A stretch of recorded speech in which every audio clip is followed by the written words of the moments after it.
E aí pessoal, tudo bom? Estamos retornando, né, para as nossas aulas, nossas videoaulas. Dessa vez a gente vai dar continuidade ao nosso assunto. Vamos trabalhar a Revolução Francesa.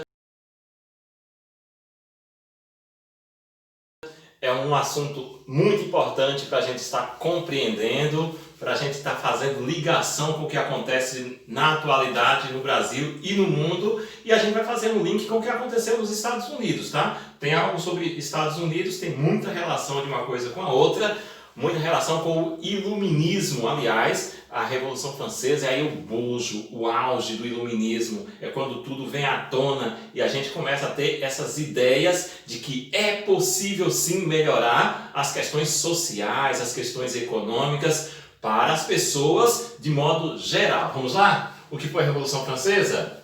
Bom, vamos começar falando sobre a França lá no século XVI e século XVIII, pessoal. Nessa fase, a França vivia um grande crescimento econômico. Esse crescimento econômico favorecia principalmente quem? Principalmente a burguesia. A burguesia, você sabe, são os donos das indústrias, o dono do capital. Essa gente que favorece a criação de empregos, mas que também ela se enriquece às custas do trabalho do proletariado. Você já sabe disso.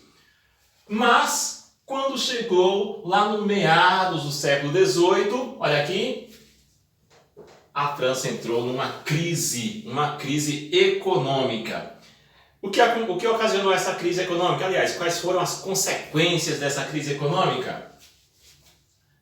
O que provocou e as consequências: safras agrícolas ruins, a queda da produção agrícola foi algo que provocou inclusive fome.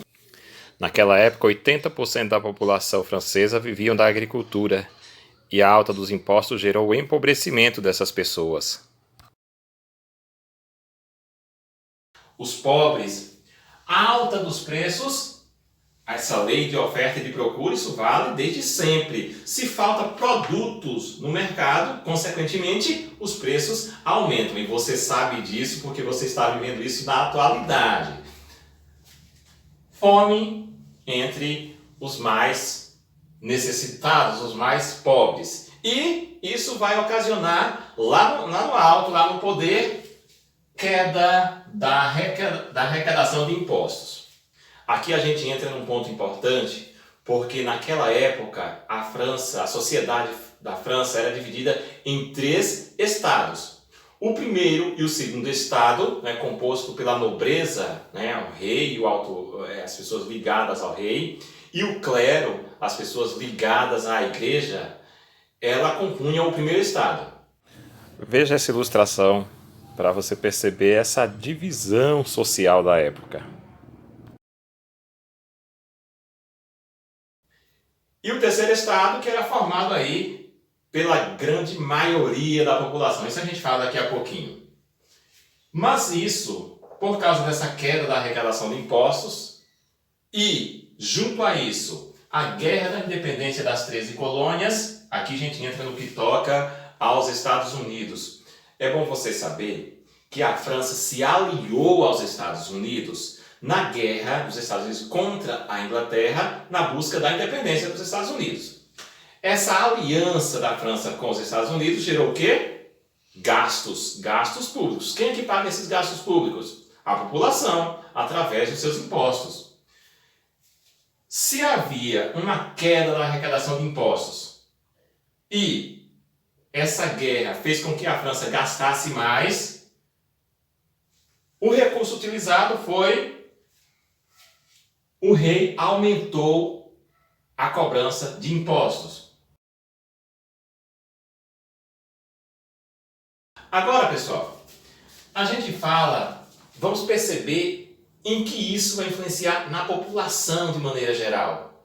Como é que isso vai trazer consequências para a população? É bom lembrar que a França tinha 25 milhões de habitantes naquela época. 3%, aqui ó, 3% dessa população pertencia ao primeiro e segundo estado. esse grupo, esse primeiro e segundo estado, ficava com a maior parte da riqueza. O terceiro estado, composto aí pela burguesia, profissionais liberais, comerciantes, artesãos e trabalhadores, sejam eles rurais ou urbanos, essa camada, 97% da população, pagavam os impostos que sustentava o clero e sustentava a nobreza. Como é possível você ver por meio desta ilustração? De que maneira sustentava o clero? De que maneira sustentava a nobreza? A nobreza aqui era sustentada por meio dos impostos. Era obrigatório, assim como imposto ainda é obrigatório hoje. E o clero era sustentado por meio do dízimo, que era naquela época obrigatório também, por lei, né? Então, essa camada da população sustentava a camada mais rica, mais poderosa.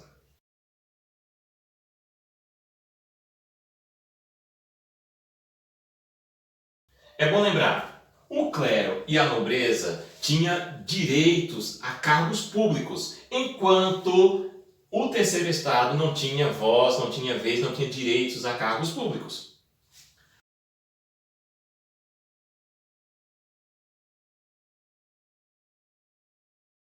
Bom, nessa época começou a surgir os ideais iluministas. Esses ideais iluministas, pessoal, era divulgado para a maioria da população por meio de panfletos e jornais, tá bom?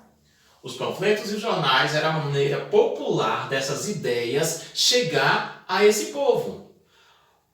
Quem tinha poder aquisitivo maior, é claro, poderia comprar livros, tinha livros que falavam sobre esses ideais iluministas. Só que, também junto com esses panfletos e jornais, vinham as famosas fake news. Famosos, professor, naquela época, famosa agora. Estou usando o termo fake news para você, né, para você se ligar no assunto aí. Foram chamados boatos. Esses boatos inflamou os ânimos dessa população, principalmente das camadas mais pobres. Porque vale lembrar que essa burguesia aqui não era todo mundo rico. Tinha a chamada alta burguesia, que tinha um poder econômico maior, e a camada mais baixa, que não tinha todo esse poder econômico.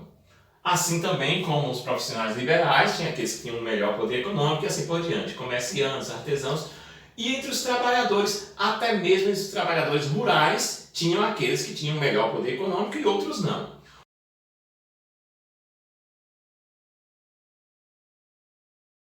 O que tinha em comum essa camada, 97% da população, o que eles tinham em comum?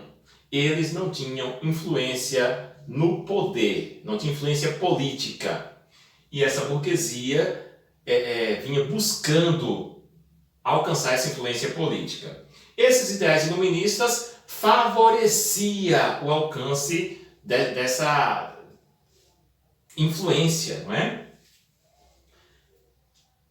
O parlamento francês houve a proposta para que eles fizessem uma reforma fiscal. Essa reforma fiscal com vistas a sanar aí a questão econômica daquela época. Lembra da crise? Nós falamos há pouco? Pois é.